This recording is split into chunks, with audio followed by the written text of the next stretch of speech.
In this episode, I'm once again joined by Dean Sluyter, meditation teacher and best-selling author of books such as Cinema Nirvana, Enlightenment Lessons from the Movies, and The Dharma Bum's Guide to Western Literature, Finding Nirvana in the Classics. Dean explores the distinction between the art and craft of meditation, what it means to rest in effortlessness, and critiques much meditation practice as egoic aggrandisement and fetishisation. Dean discusses the edifying effect of finding religious themes in literature and cinema, and the approach he takes in his books to analyse both the Western Canon and the great movies of the past. Dean also recounts stories of his time studying with Ngak'chang Rinpoche of the gTer Buddhist group, draws parallels between jazz and enlightenment, and weighs in on the direction of the Marvel Cinematic Universe. So without further ado, Dean Sluyter. Dean Sluyter, welcome back to the podcast. Thanks so much. Great to be here, Steve. Yeah, I'm so delighted to be talking with you again. And actually, something serendipitous came out of our previous interview. We were just briefly discussing it before we started recording. You mentioned last time that after leaving TM, you've spent time with various different teachers, and one of the teachers you mentioned having spent some time with was Ngak'chang Rinpoche of the gTer. And viewers and listeners of this podcast will likely be aware that I've interviewed Ngak'chang Rinpoche and his wife and teaching partner Kandar Dechin on a number of occasions on this podcast, including, and I sent this to you, a 3-hour video episode in which I traveled to their home in Wales and interviewed them there in depth about their life and history. So I'm curious if you might tell the story of your intersection with Ngak'chang Rinpoche. Oh, well, Ngak'chang Rinpoche and his wife and teaching partner, Kandar Dechin, they were really my first Buddhist teachers. And it's interesting because, he was kind of the main teacher for me and my late first wife, Maggie, for a few years, really only a couple of years. But, it's so interesting how in my own teaching, I keep finding myself referring to him, quoting him, and my other teachers as well. He had a real impact on my life. And your viewers who've watched that, especially that tour interview of the house in Wales, know that they're just fantastic characters as well as teachers. They in those days they used to describe themselves as a couple of harmless English eccentrics. And so we got back in touch thanks to you and had a lovely email exchange. And he said they now call themselves the vivacious vicars of Vajrayana. But he at one point actually, because he would occasionally come to New York and give teachings there, and he had a small group of disciples or apprentices there. And, he made it very clear early on, he did not want a lot of students. He wanted a few serious students. But Maggie and I started attending his teachings, and then he wanted to hold a weekend retreat. And we had a nice big Victorian house in New Jersey at the time, so we wound up having the retreat at our home. And it was great. For the whole weekend, we had, I don't know, maybe a dozen people there, sleeping on every couch. And I remember one person sacked out under the dining room table. And to have the two of them there teaching in our home was lovely. And we had the chanting. Kandar Dechin brought her cello, which was used to accompany some of our chanting, or yogic singing, as they prefer to call it. And it was just lovely. Ultimately, Maggie and I decided, we realized that to be the kind of, to make the kind of serious commitment that they really wanted from their serious students, which involves wearing the robes and doing a lot of ritual and so forth. That was not in our DNA, and so we moved on. But I've just always had a very warm place in my heart for that. And in fact, at the end of the retreat, one interesting thing that happened, because Maggie had a number of very powerful dream vision experiences connected with Tibet that started before we knew anything about Buddhism, where she would see some ritual object in her dream, and then we would look it up and say, oh, that's called a purba. And that's the ritual dagger for keeping the demons in place. And she would see these rituals and things that all, seemed to point pretty clearly to some Tibetan connection on her part. And she, at the retreat, we had a little 2-on-2 audience with Ngak'chang Rinpoche and Khandro Dechen, and she told him about this one particular very powerful dream, and she asked him if he could explain it, and he said, well, we would have to have this conversation in the dream state for me to talk meaningfully about it. You can't talk meaningfully about anything in the dream reality from the point of view of the waking reality. And then at the end of the retreat, he presented us with a beautiful, you've seen his calligraphy. He does these beautiful big calligraphies of the Tibetan mantras. And he gave us a beautiful hung, which we had put in a gold frame and hung over our mantle then for the rest of our time in New Jersey. One of my favorite stories of his, actually, he was talking about doing the calligraphies. And what he would do is, if he wanted to do, an ah or a hung or something, is he would have a bunch of, let's say, I don't know how many, let's say 99 pieces of just inexpensive, throwaway scrap paper, and then one really nice piece of paper. And he would do practice versions of the hung 99 times on the bad paper and throw them away, and then leave the good piece of paper on his work desk there with the brush still wet in the ink, and put that aside, and then go back, he said, to doing housework or writing or something, and wait until the next time someone called on the phone or rang at the door. So on his way to answer the phone or answer the door, he would just quickly pick up the brush and go and do the final one and move on.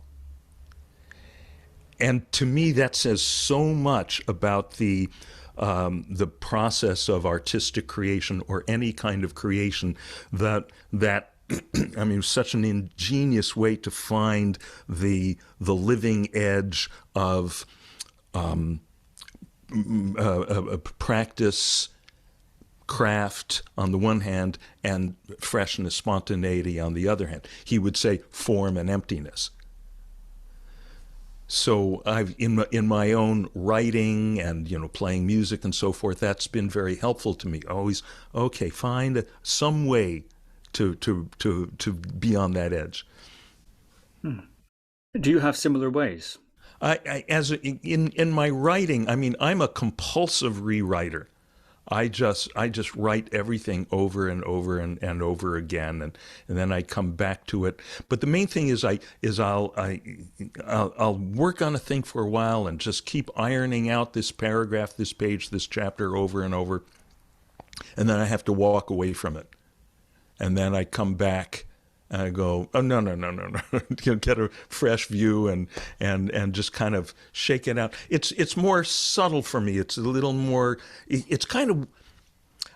I feel like having, once you sort of know what that edge feels like between form and emptiness, between craft and freshness, spontaneity.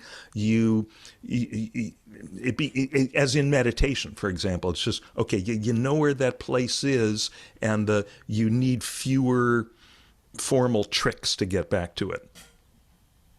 It becomes hopefully more and more just the place that you're living from.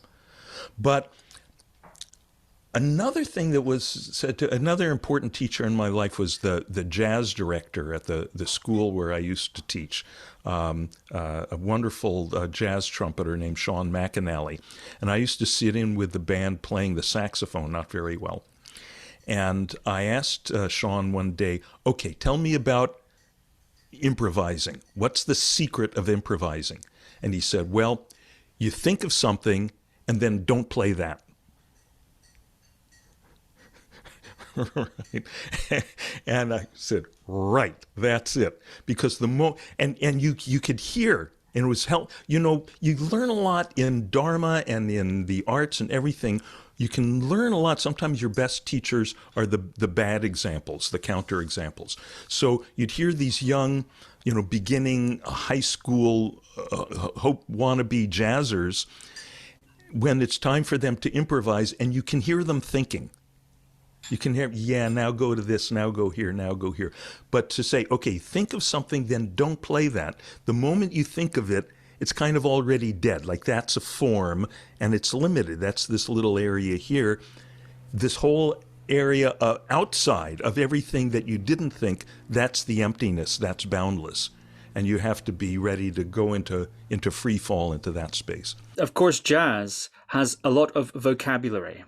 Of course, it has technique, but it also has a very particular vocabulary, figures and phrases and so on, that one really has to internalize. One of the great jazz learning methods is to transcribe and memorize and shadow the great solos of whoever it might be, across instruments too, actually important. Right. So Charlie Parker, infamously, when he was as a teenager, he would drive the neighbors crazy because he played scales for hours and hours and hours a day. And that's because you have to do that until, as you say, you internalize it. And he said, he said something along the lines of you work and work and work at your instrument so that then you just play. And, that word play has such an interesting double meaning, double at least. You're playing the instrument, but it's play as opposed to work then. When children play, there's the spontaneity. They're not working at it. They're not thinking about it. They're just playing. Which I think that when Jesus says in the Gospels to enter into the kingdom of heaven, be like a little child, I think that's at least part of what he's talking about, of getting to that spirit of play. But to do it in the arts, there's a lot of work you have to do and then forget about to get there. I wonder if that's the case for meditation, and if so, do you think that there are core skills or traits or vocabularies that one needs to learn or could learn? Of course, the thing about music is you don't need to learn the jazz vocabulary to improvise, but if you want to be a jazz player, you do need that vocabulary. And there may be different sorts of meditators too. Wes Montgomery, of course, famously, his first gigs were playing note for note Charlie Christian songs. And then George Benson's first gigs were playing note for note, doing Wes Montgomery impressions basically in his early days. So there is a sort of lineage there that reminds me a bit of, maybe I'm stretching it too much because I'm a guitar player and a meditator, so maybe my own biases are here. But I think it's so fascinating. But anyway, what do you think? By the way, I read a quote once from, I think it was Charlie Parker's widow or one of his widows, was complaining about the young saxophone players who would learn from the transcriptions of Bird's solos, and she said, and they would learn them including all his mistakes. Yeah. So that has a very interesting analog in the Dharma world. If your approach is to completely ape the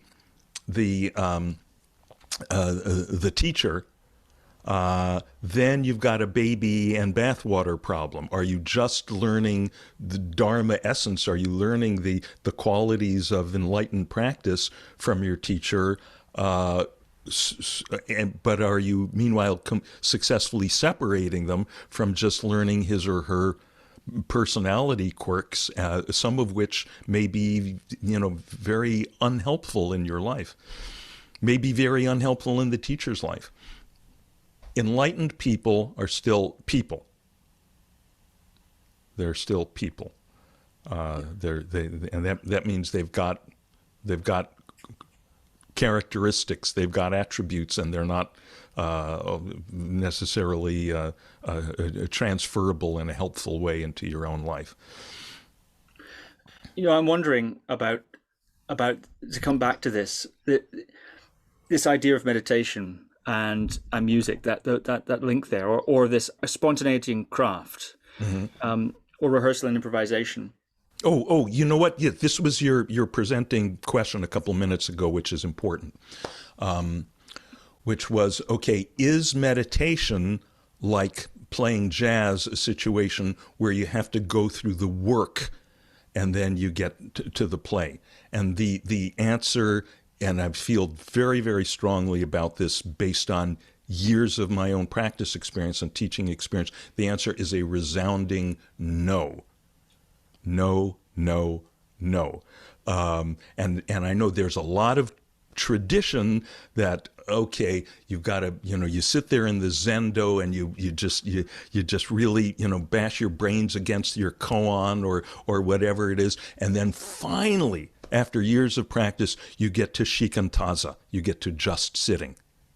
You break through the effort into the effortlessness. Now, I knew two things about myself very early on in my career with this stuff. The one is that I really wanted it. I wanted to be seriously on the enlightenment path. And the other was I knew I didn't have, that my body was too fidgety and my mind was too thinky to do. I actually started off as a Zen student. I lasted about 3 days. I flunked Zen.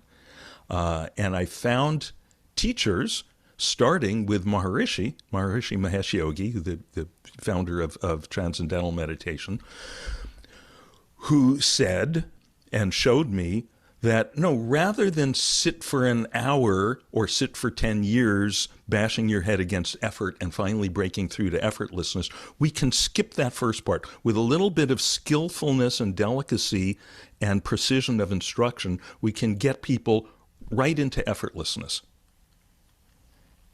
And I mean, and I know that based on a lot of teaching and a lot of practice. You can get people straight to effortlessness.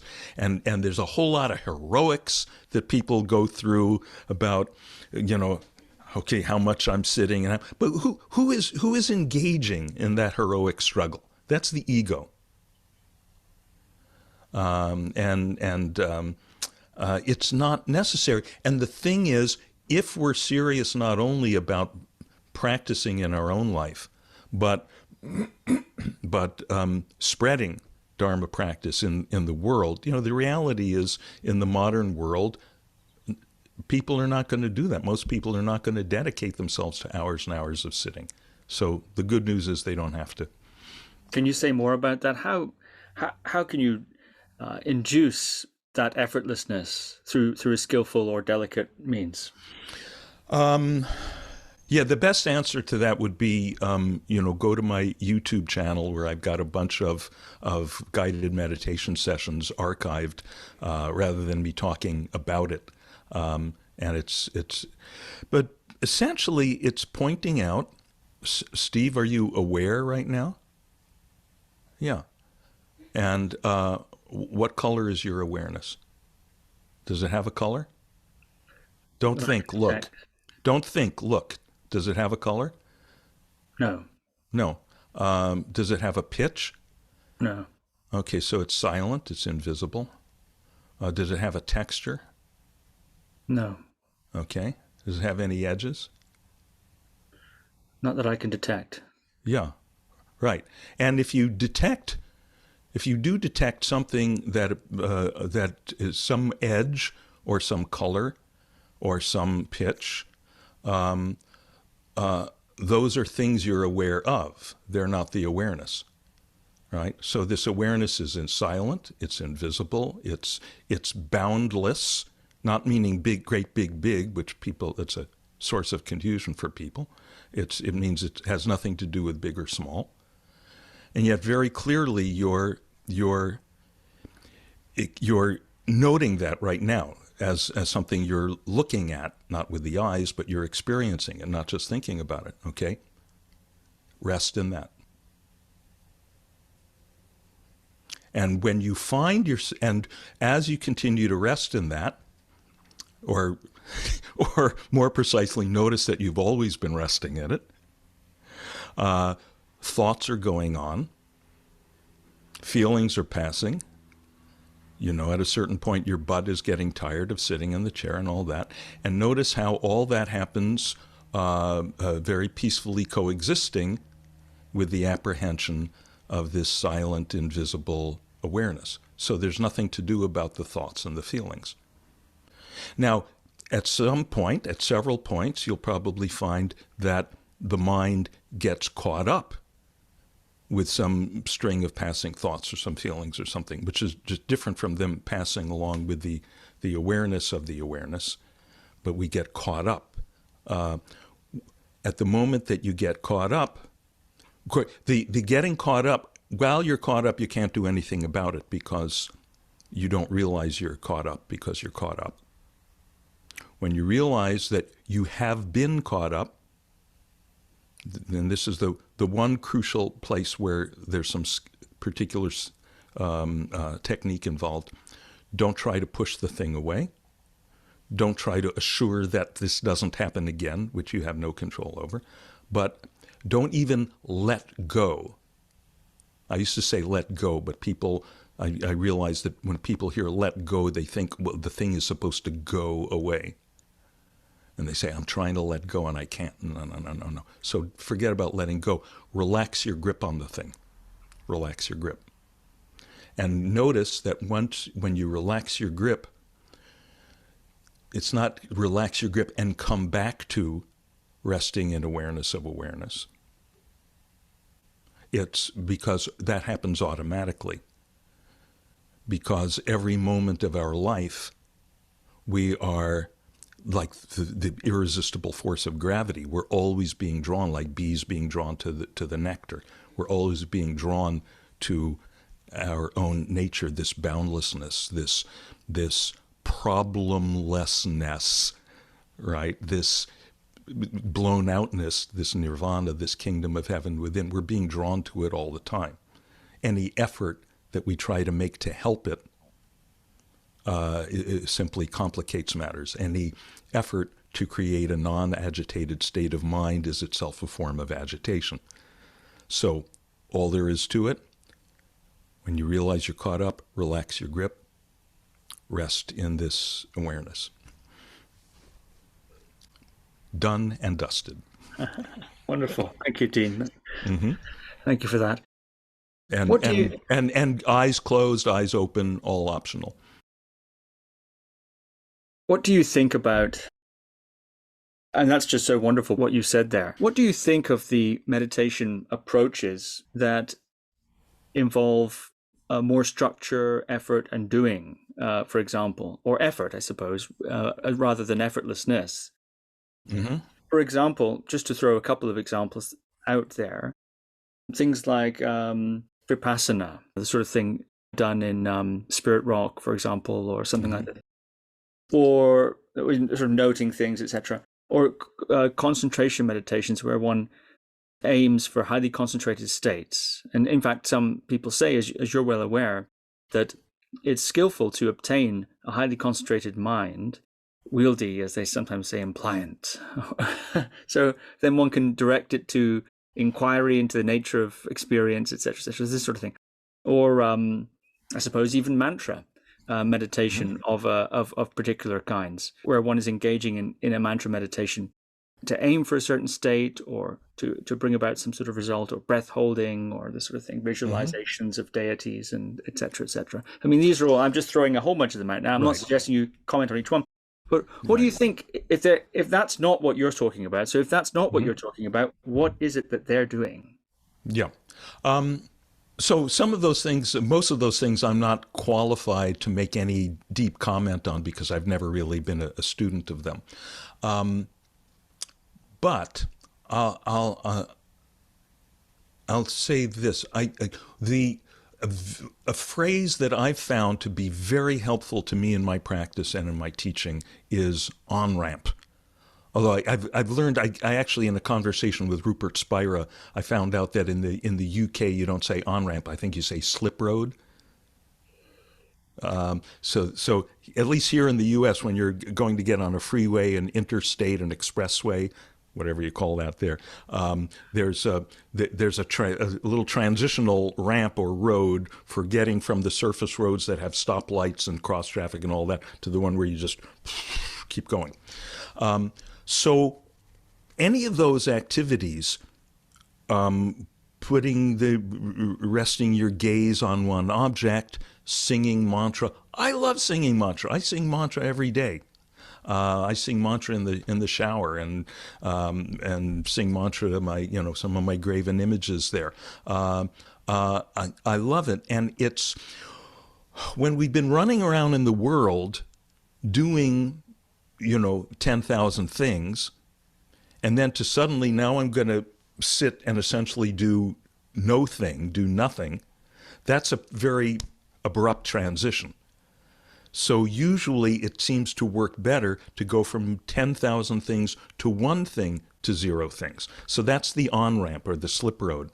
And when I lead sessions, I deliberately vary the on-ramp. Because depending on where you are, you use this on-ramp here or this on-ramp here, this on-ramp here. They all lead to the same, the point is to get to the express lane as soon as possible. In some places in the States here, by the way, when you get in the express lane, it's marked with a diamond. So you're in the diamond lane, which is great from that's the Vajra lane.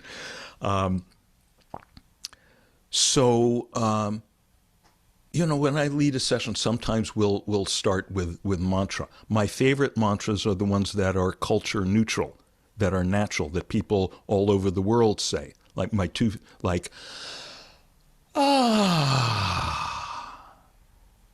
That's a great mantra. That's natural. Another one that I love is wee. I'll sometimes in a workshop have people, with total exuberant abandon, and I require them. There's a mudra as well as the mantra. You have to throw out your arms and look like an idiot and say "wee." You do that 3 times and then try to be depressed.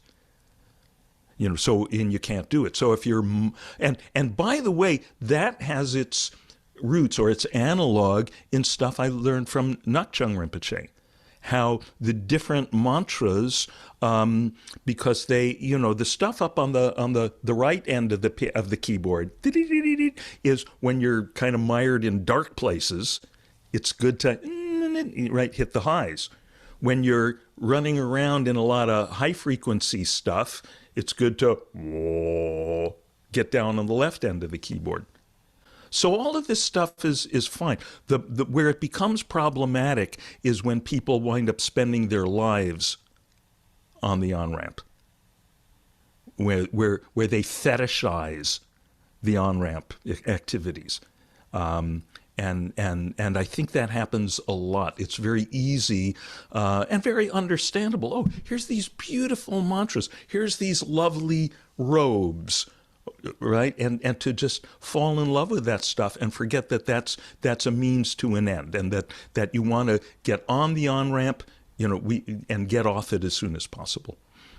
So I do breathing stuff and so forth, but usually a couple of minutes, and if any time you're in a place where you can just recognize, oh, I'm aware.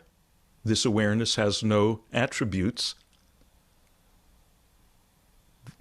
I can rest here. Do that. I mean, that's what makes sense to me. I don't understand why one would spend a lot of time, with the foreplay when you can get there. And people, you teach weekly meditation classes that are free, right?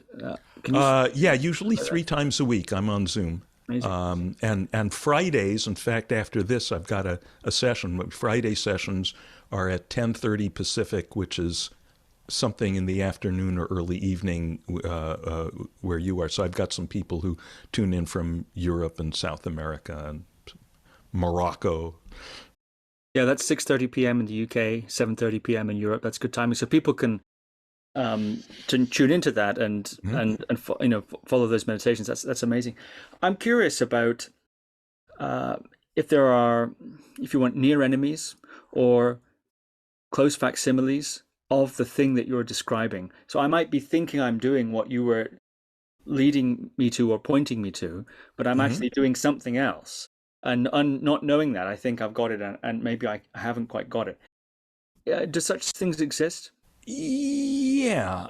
There's a useful phrase that my old teacher Maharishi Mahesh Yogi used to use. He said what he called mood making, people making a mood of enlightenment.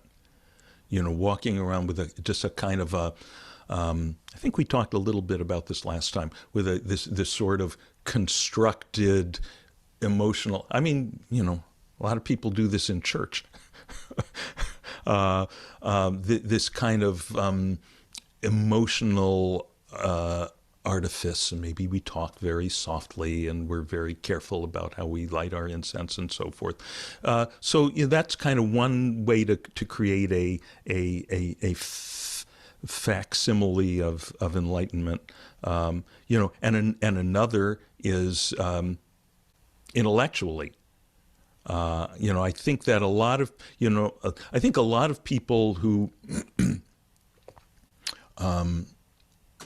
you see this a lot among some of the people who follow Western non-dualism. I don't like that label very much. There's nothing really Western about it, except that it does not have the Eastern cultural and historical baggage.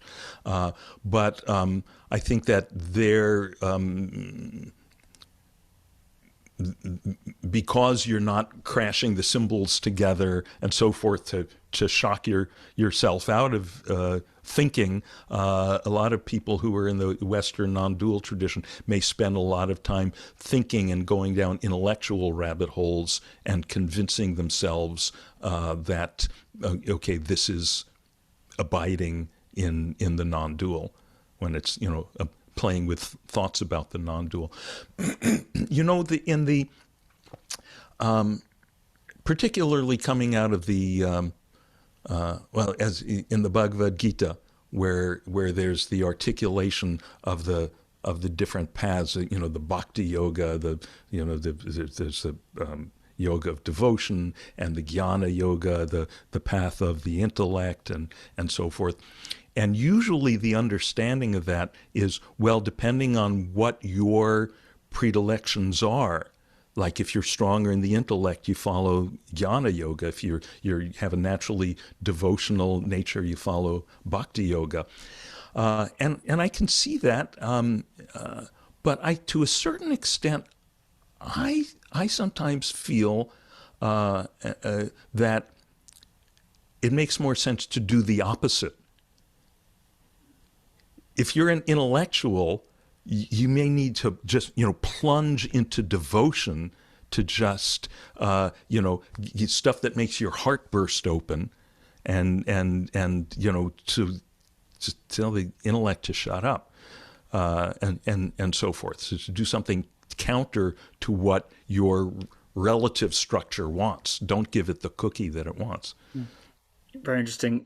I'd like to read something from Dharma Bum's Guide to Western Literature. I've heard that's a good book. Yes, indeed. Available at all good bookstores. I learned that spontaneous openings are not just odd neurological blips. They've been recognized through the ages as glimpses of the beingness that is the essence of all beings, just as colorless light is the essence of all colors. And I learned that there are methods, skillful means, for going beyond teasing glimpses. The simplest method is meditation, which turns out to be surprisingly easy if you take it easy, letting it pull you rather than pushing. 15-year-olds can do it, as I've found out, by slipping it into the curriculum. There you're talking about your teaching at the schools. The sages taught, and I've gradually confirmed, what happens if we keep opening to the light of being, washing our lives in it day by day. We can deal gracefully with all life's noise and busyness on the outside, while on the inside we are as silent and crystal clear as an empty mirror. I had, in short, stumbled onto the Dharma, the path of awakening, and then just stayed on the path. It never occurred to me to do otherwise. So I'm very curious about these spontaneous openings. Mm-hmm. How do they occur? What do they have to do with enlightenment, as you've used that word? Yeah. And what are the skillful means for, as you put it, going beyond these teasing glimpses? Yeah, well, we've been talking about the skillful means for the most skillful means that, as far as I can see, are anytime you realize you can just hang out in awareness of awareness, or awareness of silent beingness, or awareness of the I, which is not the body or the mind or the ego, but the awareness within which all experiences come and go. Anytime you can hang out in that. And then when you feel you need something to shake things up, I don't know, sing some mantras or do some breathing or move your body around something, and then shake things up and settle back into that. But as far as the spontaneous openings, how do they happen? They happen spontaneously. There's not a lot that can be said about that. I mean, as you know, that what you just read there from my book, that's following on my story of my first very really clear kind of Kensho experience, my first glimpse of boundlessness, which was triggered by seeing the cover of a Mad magazine with the picture of idiot Alfred E. Newman and his motto, "What me worry." And I realized that even at the age of 11 or 12 when this happened, my mind had been caught up in all this anxious chatter, which was worry, that engine had been racing because it was my foot on the accelerator. And having noted that, I was able to take my foot off the accelerator, and everything went deliciously, boundlessly silent. Now, does that mean everyone should rush to find, get a copy of Mad Magazine and look at Alfred E. Newman and then that'll happen? Probably not. But in a sense, that would be the history of religion in a nutshell. Let me fire a couple of how it works models at you and see if you can nuance them or respond to them. So, enlightenment is an accident, and practice makes you accident prone. Richard Baker Roshi. There we go, Richard Baker Roshi.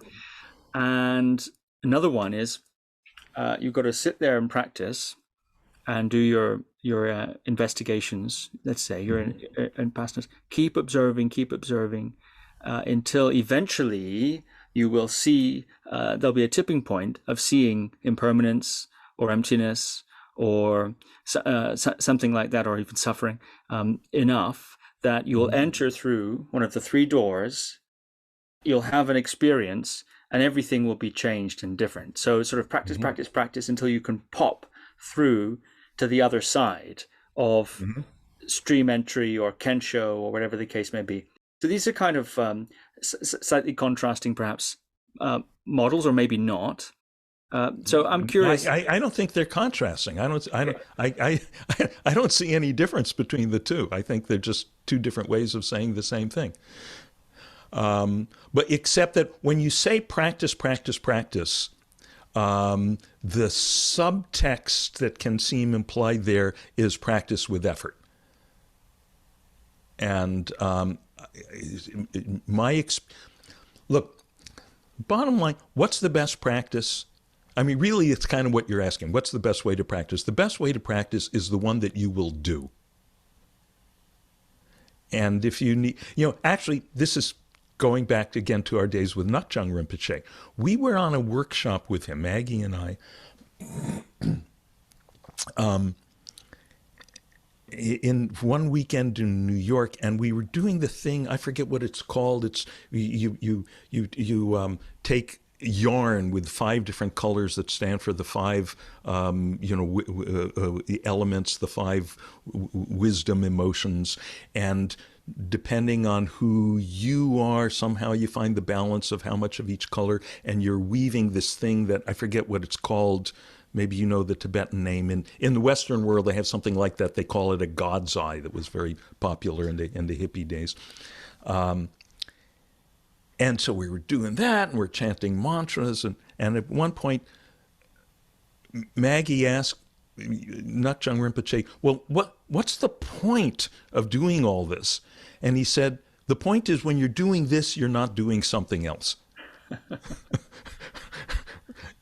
So which I understand. Okay, it's like it gets you off the street, right? In a sense, it's just we give you something to do that's not your usual busyness. That's maybe some different kind of busyness that you'll be less caught up in. That then becomes a transitional thing into getting away from being busy and and just being.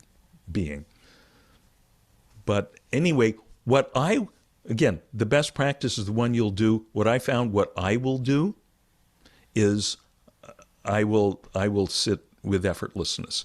And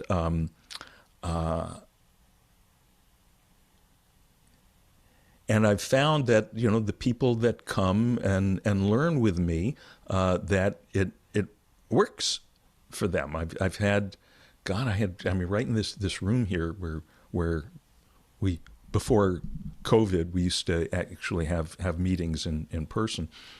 And we had this one girl in her maybe late teens who came a few times, and she was very quiet, didn't say anything in the discussions.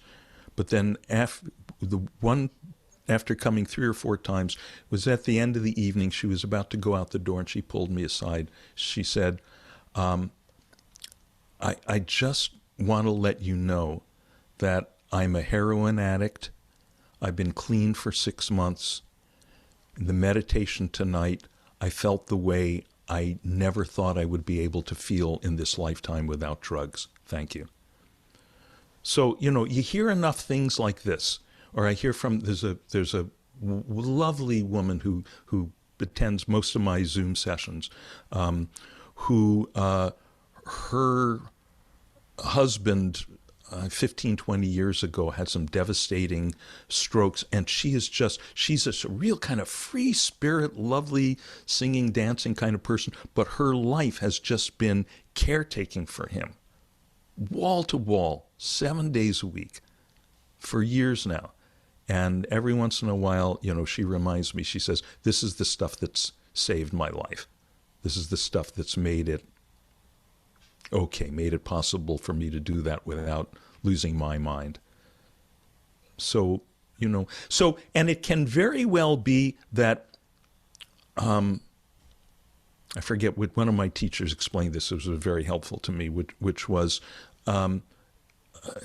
because I used to think of it in terms of, okay, what is the ultimate practice? What is the right way to do? Which kind of, in a way, your questions have been getting at that. And one of my teachers finally explained to me, no, you have to teach the thing that is natural for you, that works for you, and the students for whom that's going to be right will gravitate to you.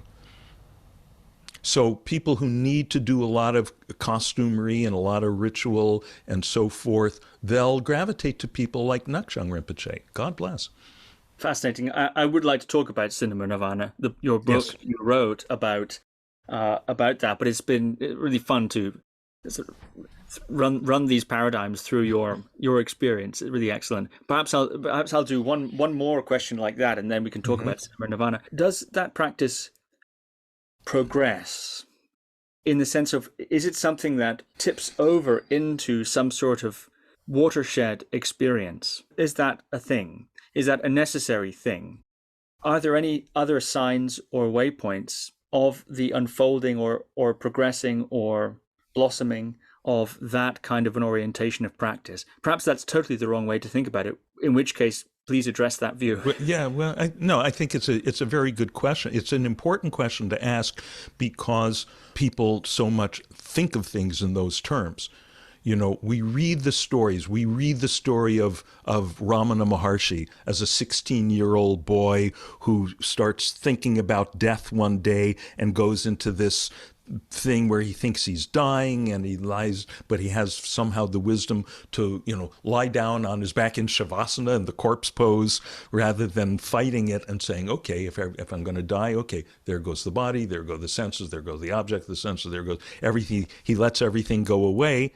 And after everything's gone away, he's not dead, he's awakened, and then he goes off and he moves to a cave and sits there for 7 years. So we read stories like this where there is, like you say, a watershed event that's very clear, that's very cinematic, that's very sexy.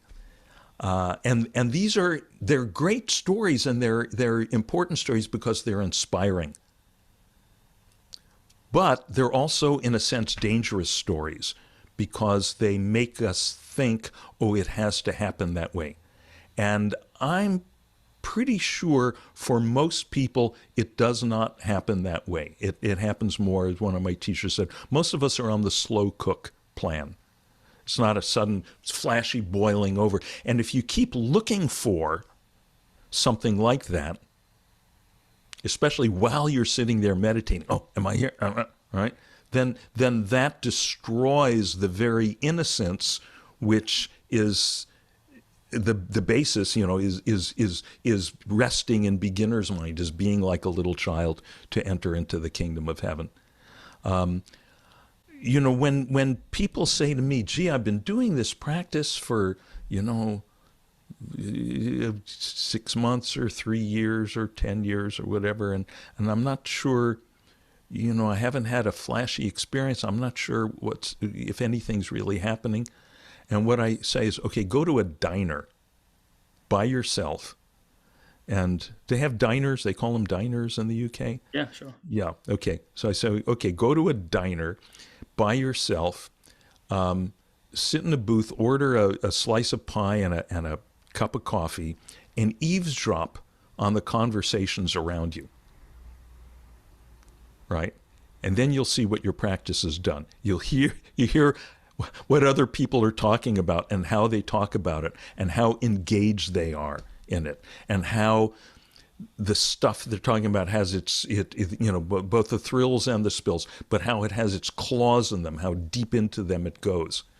And you see the different, and you go, oh yeah, that's what I was like 6 months ago or 3 years ago or 10 years ago.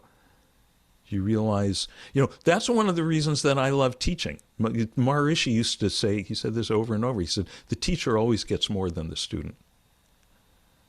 Being in the position of talking about this stuff and leading practice gives me an appreciation to become aware of my awareness of awareness, as it were, right? To go, oh yeah, things are, because so much of it is not, oh, this new experience comes along, but that the stuff that falls away, I mean, you're pretty young. I don't know if you've had the privilege yet of having, chronic medically painful situations that then go away. When you've got a toothache, all you can think about, oh my God, if only I could get rid of this toothache, I'd be so happy, everything would be fine. And then you go to the dentist, you get rid of the toothache, and then you forget about it in 5 minutes. So a lot of it is what goes away. But then you look and you go, oh yeah, I used to do a lot of banging my head against stuff. There's a certain quality of the life experience that's just, the classical word for it is dukkha, but it's just like, it's like a pebble in your shoe. it's like sand in your bathing suit, and the absence of it is sometimes, it's useful to have that pointed out to you and go, oh yeah, nice. But in my book, The Dharma Bum's Guide to Western Literature, and I do a chapter on Emily Dickinson, and one of my very favorite things from Emily Dickinson is where she says, not revelation 'tis that waits, but our unfurnished eyes. There's your answer, Steve. Not revelation 'tis. We think there's some other experience that I need to have. Some other experience I need to have.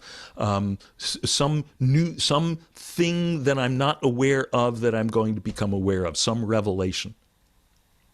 Right? But it turns out, no, it's the unfurnished eyes. It's not something I'm going to become aware of. It's the awareness itself. This very awareness which is here right now. And I think if there's a watershed that has to happen for everyone, it's not the, oh yeah, here's this. It's the duh.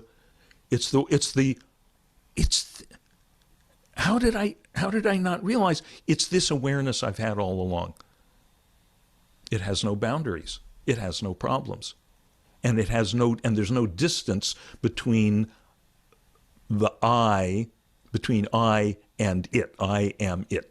Tag, you're it. Mm-hmm. Wonderful. Thank you. Marvelous. Can you say that Emily Dickinson quote one more time? Yes. Not revelation 'tis that waits, but our unfurnished eyes. Mm-hmm. There you've got, in those two little lines, pure, perfect, 100% lucid, non-dual teaching from a woman who, never sat with any Vajra, who, spent her life working in her garden, cooking, baking in the kitchen, and sitting in her second floor bedroom under her parents' house in Main Street in Amherst, Massachusetts. But she just saw that, seeing is seeing. And in Dharma Guide to Western Literature, you say, and I'm quoting you here, in time I began to see the connection between this awakening and the books and poems I loved, between the silence and the words. Mm-hmm. And you've also described your approach as looking in places we don't expect to find Dharma and finding it there. Right. So I found it first in, on the cover of Mad Magazine. Right. So I'm a literature guy. So I wrote this book. So we find it in Moby Dick, and we find it in Macbeth, and we find it in Waiting for Godot, and we find it in the poetry of Keats and Whitman and Dickinson and Hopkins. But that's because I'm a literature guy. If I'd been a geology guy, I would have written a book about finding the Dharma in rocks. And you're a movie guy too, and that's Cinema Nirvana. You have that right there. Yes, I'm a movie guy too, so I wrote this book, Cinema Nirvana, Enlightenment Lessons from the Movies. By the way, I was a little bit trepidatious because this cover design was my idea, and I was a little bit trepidatious. Is it okay, is it too irreverent to show the Buddha clutching a box of popcorn? It's a statue of a Buddha with popcorn in his lap, right. resting in his mudra. Right. So I checked with a couple of my Buddhist teachers, and they laughed. They said, no, they loved it. So I said, okay, great. So you've also admitted that you're not necessarily in all cases saying that the authors intended those Dharma messages deliberately. Right. And that to some degree you're reading those themes into the works, although not in all cases. Not reading. Okay. Well, let me ask the question then. So this is important. I'm discovering it there. Well, that's what I want to know about, exactly that distinction. So can you explain then a bit your approach when you're writing a book like Dharma Guide to Western Literature or a book like Cinema Nirvana? Mm-hmm. Can you explain your approach, and how do you approach that hermeneutical balance between... I once, long time ago, I was trying to write screenplays for a little while. And I wrote a screenplay that was roughly based on my own life, my own kind of Bildungsroman. Bildungsroman. There we go. Ramen would be noodles. And so, it was a guy, an imperfectly reconstructed hippie who becomes an English teacher at an East Coast prep school. I think we all at a certain point have to get that autobiographical thing out of the way. And there's one scene where the teacher character is upstairs in the library photocopying some exams for his class or something. And suddenly there's a spontaneous moment where he sticks his face in the copier machine, and then we see rolling out of the machine his each shot, it's a different expression on his face, making different funny faces.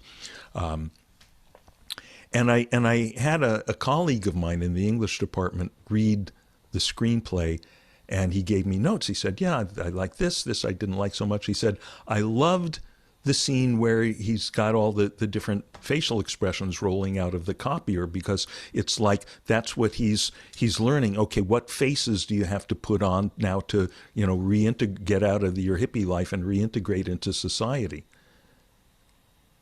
And I said, oh, is that what that scene was about?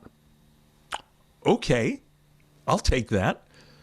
Right? So in that case, so I knew as the creator of the thing that I had no idea what I was creating. And what my colleague saw is not necessarily definitive. Nothing's definitive when you're interpreting art, right? Especially if it's great art, it's just depth upon depth upon depth. So some of the writers in the Dharma Bum's Guide to Western Literature, of course, are engaged in spirituality in a conscious, deliberate, overt way. J.D. Salinger, Gerard Manley Hopkins. And you got to write about those. And, it's a great joy to write about Henry David Thoreau, who I have I've always felt very close to him. He's the founding American Dharma Bum. But in a way, it's kind of more significant, more fun, finding it in the places that are most unlikely. Maybe this starts for me, the fact that, what could be more unlikely than having your samadhi triggered not by an encounter with a Roshi or a Lama, but an encounter with Alfred E. Newman. So I think maybe that inclined me from the beginning to find it in unlikely places. Now, when I wrote Cinema Nirvana, people kept telling me, oh, you have to write about the Matrix and you have to write about... So I kept a mental list of everything that people told me to write about and made a point not to write about those. Because if people could already see it there, it was too overt. That's the low-hanging fruit. That's not fun. So I wrote about Jaws and Snow White and the Seven Dwarfs and Invasion of the Body Snatchers, and Casablanca had to be the last chapter because it's Casablanca. Kind of my model is the wonderful Zen mondo where the student comes to the master, to the Roshi, and says, what is the Buddha? Meaning, what is ultimate reality? What is enlightenment? And the Roshi could say the Buddha is the beautiful golden temple, or the Buddha is the child's tinkling laughter, which would be valid but not very useful. So the Roshi says the Buddha is a pile of cow shit in the middle of the road. Right? The Buddha, the enlightenment, if the infinite is infinite, it's got to be everywhere. But it's most useful to see it in places where you think it can't be in the pile of cow shit. Right? So that's useful as practice to see it there, because if you can see it there, you see it everywhere. So if I can find the infinite in Invasion of the Body Snatchers, then that's going to be it's a lot more fun because it's a better challenge, but then that's going to be helpful to me and to the reader to start seeing it everywhere. Yes, and it's so fun, this book Cinema Nirvana, because we know those movies, we've seen those movies, and so when you surprise the reader with, or when I was surprised, the way you'd slice them, or the way you'd, point to things. It's cool because I already know the movie Invasion of the Body Snatchers anyway, but didn't see it that way. So that's kind of fun. You write in today's post-literate society. This is from Cinema Nirvana, where people can read books which spend most of their time gazing at various kinds of glowing screens instead. Perhaps we can find enlightenment lessons in the movies. And then you say, to your point, Coppola and Spielberg are no Padmasambhavas. But like all great artists in their most inspired moments, they touch places beyond their own understanding. And that's the point you're making here, it seems, that great art surpasses the intentions and understandings of the artist. I mean, as a guitar player, when you play your best solos, if someone asks you, well, see, what were you doing there with the chord changes and all that? You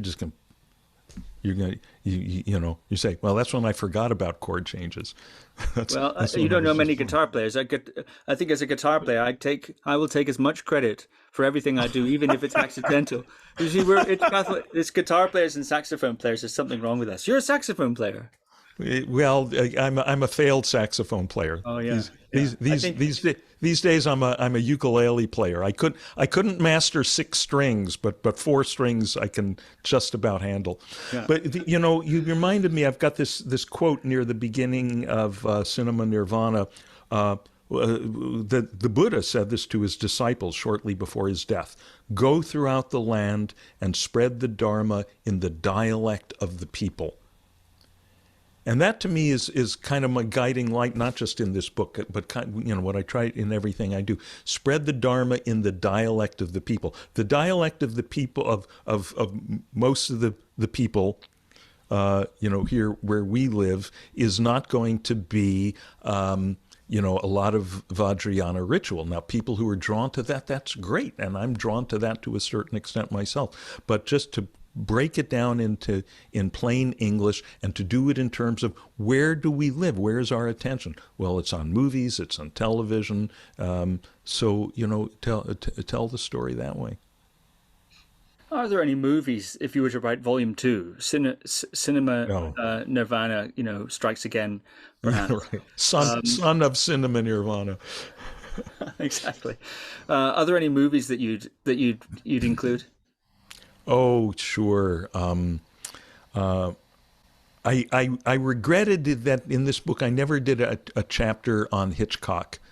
I would love to do it. I would do a chapter. My favorite Hitchcock film, I think, is Rear Window. I didn't do a chapter on King Kong, one of my very favorite films, the original, the first version, 1935, whatever it is, version of King Kong. And, go on and on. My wife is a filmmaker. She's a documentary filmmaker, but we both love, movies, and one of our great joys is watching films together and talking about them.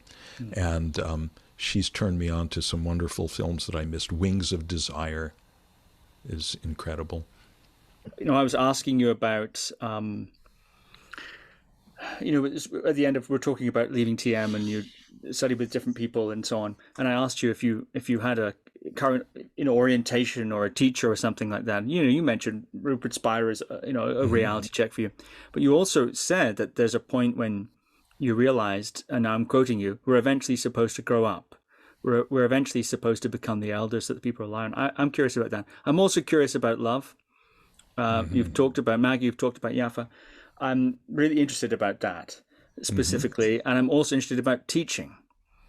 You said your favorite grade to teach is 10th grade, and so I'm really interested about that. But I think it would not do any of those subjects justice to talk about them now. So maybe I will say. So I must petition you for a triptych, which we'll do a set of 3 perhaps if you're willing. Oh, sure. Great. Well, let me finish with this. So. You're probably aware that Martin Scorsese, I think it was 2019, he was asked in Empire magazine what he thought of the modern movies, the movies of the day, in particular Marvel movies, the Marvel Cinematic Universe that's here.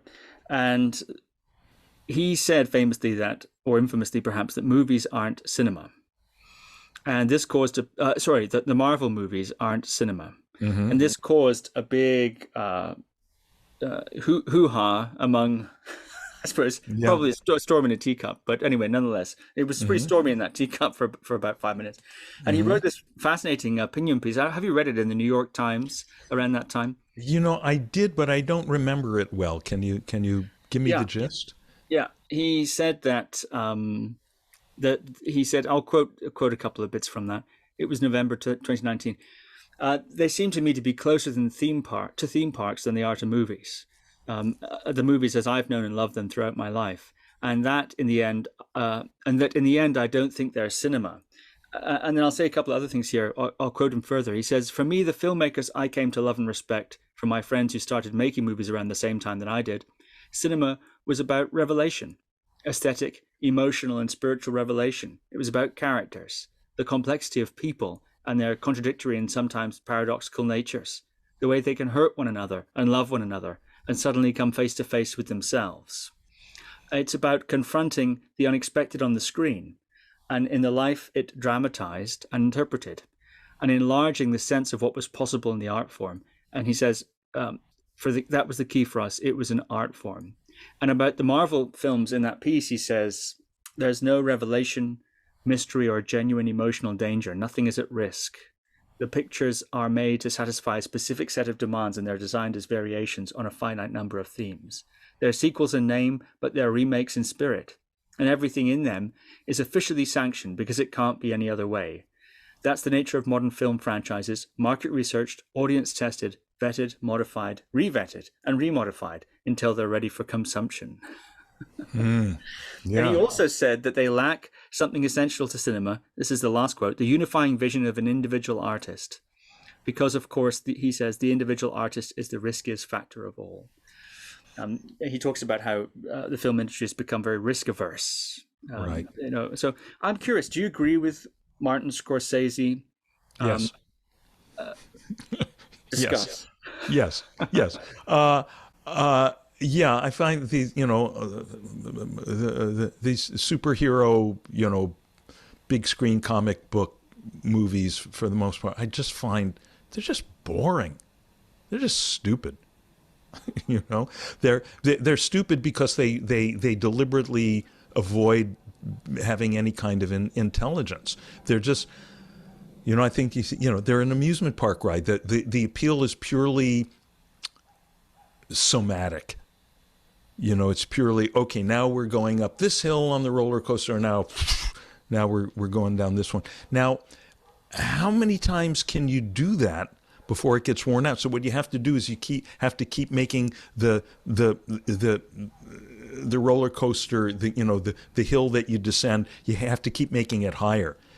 If all you've got is intensity, is this kind of somatic intensity, there's nowhere to go except more intensity.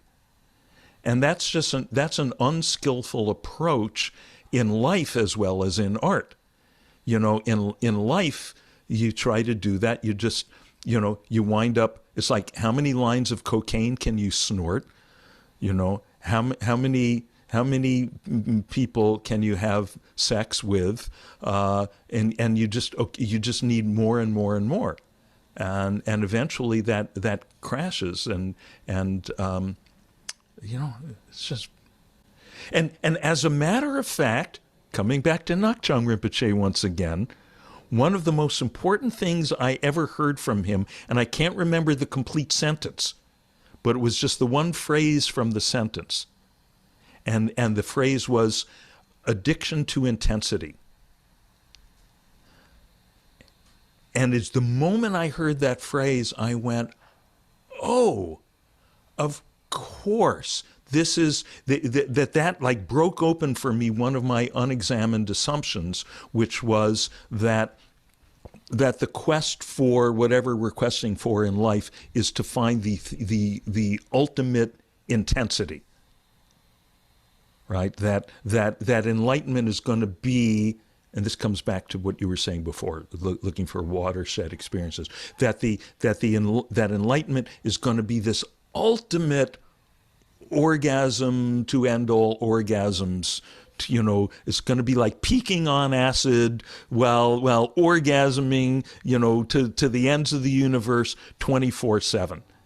And I realized that I had been conceiving of enlightenment that way and looking for some such experience. And all, again, wasn't even the whole sentence, just that phrase, addiction to intensity, pulled the rug out from under that expectation for me. Thank God. Thank you, Ngak'chang Rinpoche. Yeah, this has been another fascinating conversation, Dean, and I'm pleased that you are willing to come back for a third, to make a triptych, where we'll dive into, I think, themes of growing up, love, teaching, all these sorts of things. And no doubt we'll draw from Dharma Bum's Guide to Western Literature, which is your newest release. Dean Sluyter, thank you very much. Thank you, Steve. Thank you for listening to another Guru Viking podcast. For more interviews like these, as well as articles, videos, and guided meditations, visit www.guruviking.com.